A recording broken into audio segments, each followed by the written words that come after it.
मौन का क्या महत्व है? आज हम इसे एक छोटी सी कहानी के जरिए जानेंगे और समझेंगे कि मौन रहना, चुप रहना, शांत रहना हमारे जीवन के लिए क्यों जरूरी है। एक बार एक व्यक्ति जो कि एक ब्राह्मण विद्वान था, वह महात्मा बुद्ध के पास आया। उसका नाम मौलुंक पुत्र था। वह बड़ा ही जिज्ञासु विद्वान था, इसलिए उसके पास बहुत सारे प्रश्न थे पूछने के लिए। ढेर सारे प्रश्न, समस्याएं ही समस्याएं। बुद्ध ने उसके चेहरे की तरफ देखा और बोले, मौलुंग पुत्र, एक शर्त है। यदि तुम मेरी शर्त पूरी करोगे, केवल तभी मैं तुम्हारे सारे प्रश्नों के उत्तर दे सकता हूँ। बस तुम्हें 1 वर्ष तक प्रतीक्षा करनी होगी। इस 1 वर्ष में ध्यान करो, मौन रहो। जब तुम्हारे भीतर का शोरगुल समाप्त हो जाए, तब तुम कुछ भी पूछना, मैं उत्तर दूंगा। ये मैं वचन देता हूँ।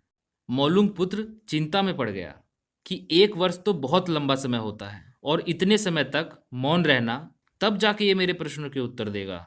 और कौन जाने कि वो उत्तर सही होंगे भी या नहीं, और मेरा 1 वर्ष तो बिल्कुल बेकार चला जाएगा। अब क्या करना चाहिए? वह दुविधा में पड़ गया। वह यह शर्त मानने में थोड़ा झिझक रहा था।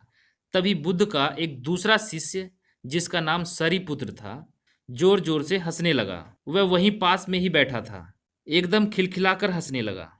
मौलुंग पुत्र अब और भी परेशान हो गया। उसने कहा, क्या बात है, तुम क्यों हंस रहे हो?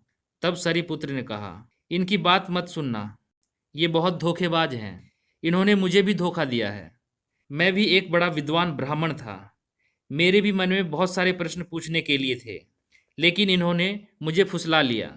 इन्होंने कहा, साल भर प्रतीक्षा करो, मौन रहो, ध्यान करो, 1 साल बाद मुझसे पूछना, मैं उत्तर दूंगा।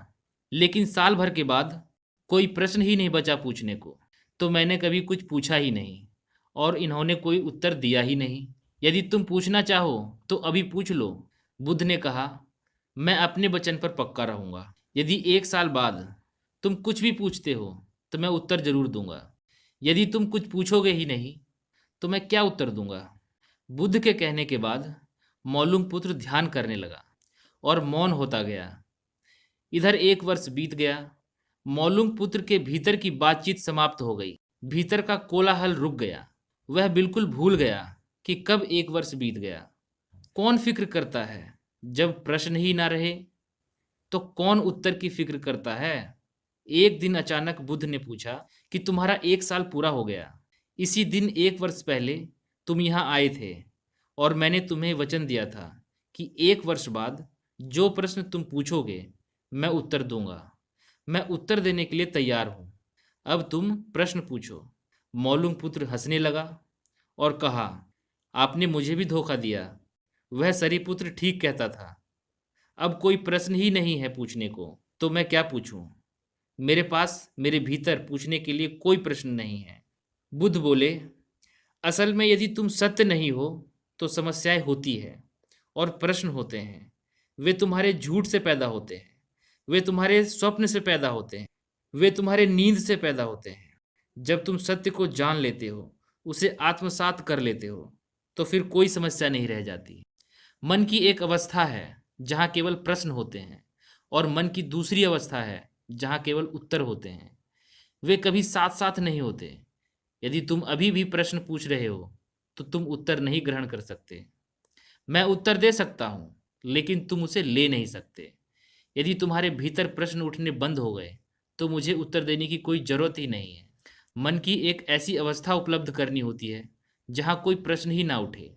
मन की प्रश्न रहित अवस्था ही एकमात्र उत्तर है। यही तो ध्यान की पूरी प्रक्रिया है। प्रश्नों को खत्म कर देना, भीतर चलती बातचीत को खत्म कर देना। जब भीतर की बातचीत रुक जाती है तो असीम मौन छा जाता है। उस मौन में ही हर चीज का उत्तर मिल जाता है, जहां कोई समस्या नहीं रह जाती। यही मौन का महत्व है।